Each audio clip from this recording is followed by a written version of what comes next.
Fala minha gente, tudo bem com vocês? Como sempre, espero que sim. Bora para mais uma review. Review de dongle barato, dongle bom, dongle bonito, que todo mundo gosta.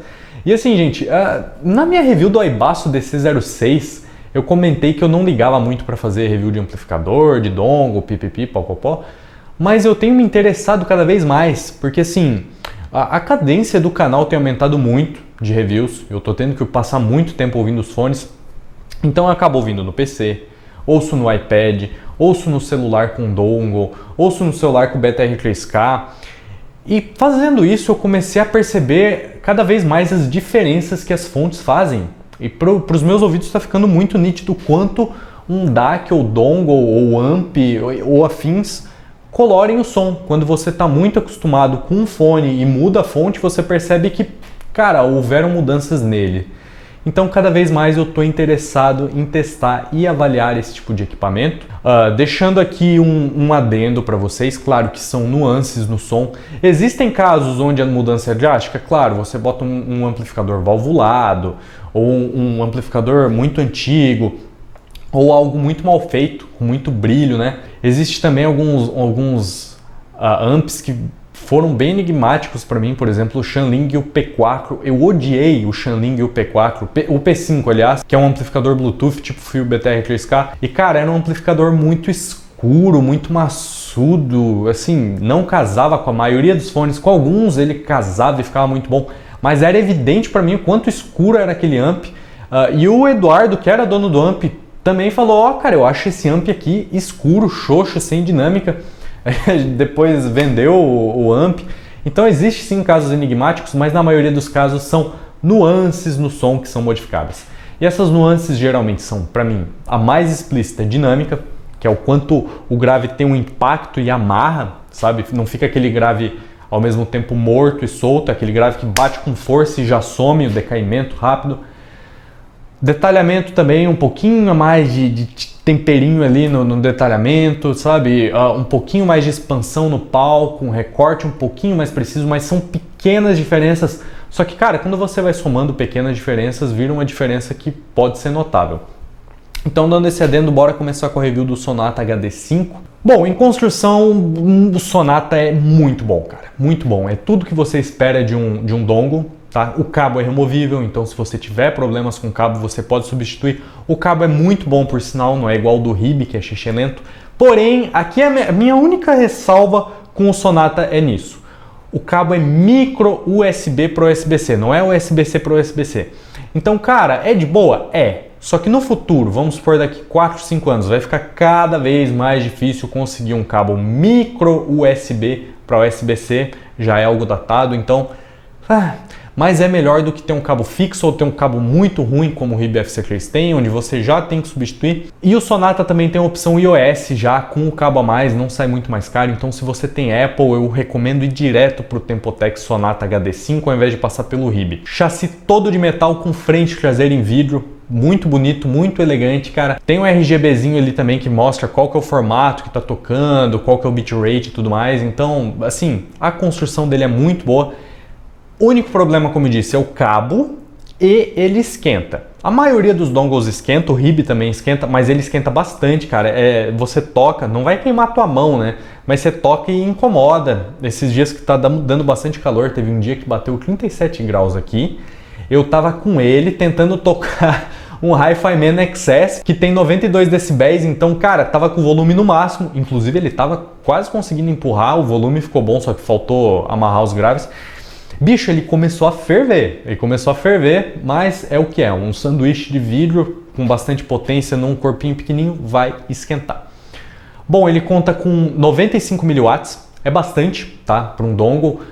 O RIB tinha 70 mW, para vocês terem uma ideia, o dongle da Apple e o dongle da Cuba tem 30 mW, o RIB tem 70 e o Sonata tem 95, tudo isso em 32 ohms. Cara, é uma diferença bem grande. Do RIB para o Sonata eu sinto uns 15 a 20% mais volume.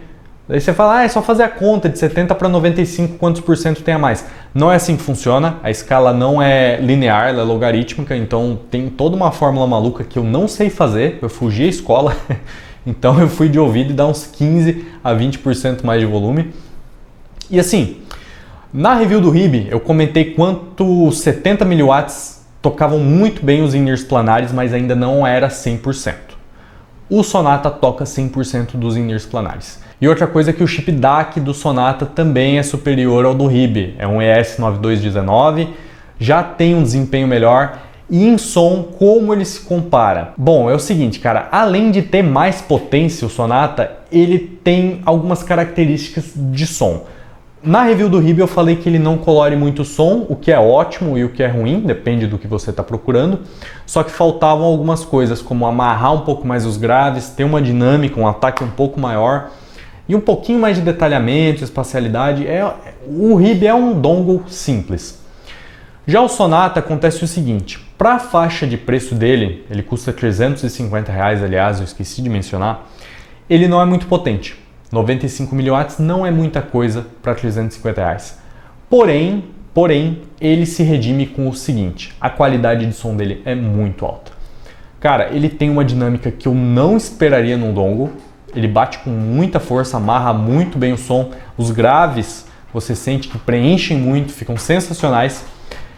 Tem médios bem lineares aqui, eu não sinto coloração alguma, e nos agudos eu sinto um pouquinho de crispness a mais, um pouquinho de textura a mais, o que é uma coloração, porém que eu gostei bastante, cara. Me lembrou que alguns fones têm, um drop area tem isso, uma sensação de shimmer em inglês, um brilhinho ali, sabe, que vem nos agudos, que traz uma sensação de detalhamento maior, não uma sensação de arejamento, mas uma sensação de textura.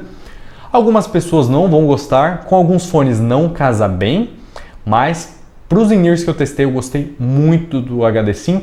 Inclusive, eu vou vender o RIB porque, cara, eu achei a experiência com Sonata em som bem melhor. Bicho, fica a minha maior recomendação. Foi um dos melhores dongles que eu já ouvi. Tem os dongles da Ebasso também, o DC03, o DC06. O DC06, inclusive, é bem mais potente, mas eu não duvido o Sonata ter um som mais agradável para muitas pessoas em in-ear do que o Ebasso. O Ebasso não casou com todos os in-ears que eu testei, por exemplo, com o Andromeda ficou bem embolado, ficou muito maçudo, até porque ele tem uma potência muito grande.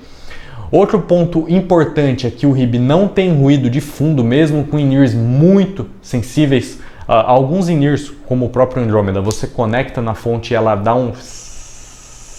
Cara, o Sonata é completamente fundo preto.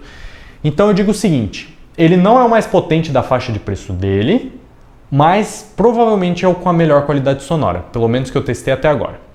Compilando tudo isso, o que acontece, gente? Eu recomendo ele muito para quem tem in-ear, e in-ear bom, para quem já tem uns in-ears um pouco mais caros e quer refinar bastante o som deles. Se você quer empurrar fone over-ear, por exemplo, o Hi-Fi Man XS, que eu estava ouvindo com ele, 100% do volume, tava um volume alto, mas tava faltando, cara. Tava um fone bem brilhante, até porque ele adiciona um pouco mais de agudo, e sem a substância dos graves. Tava faltando energia para o planar dar aquela movimentada no ar nos graves. Então, bicho, se você procura para over-ear, tem opções melhores e mais potentes, como o Ebasso DC06, o fio já de K3 e afins. Mas se você quer tocar in ear com uma finesse muito grande, o Sonata HD5 é mais do que recomendado, vai ficar na minha coleção, vai ficar nas minhas recomendações e eu espero que vocês tenham gostado da review. Se você gostou, cara, curte, comenta, compartilha e eu vejo você na próxima review. Fui!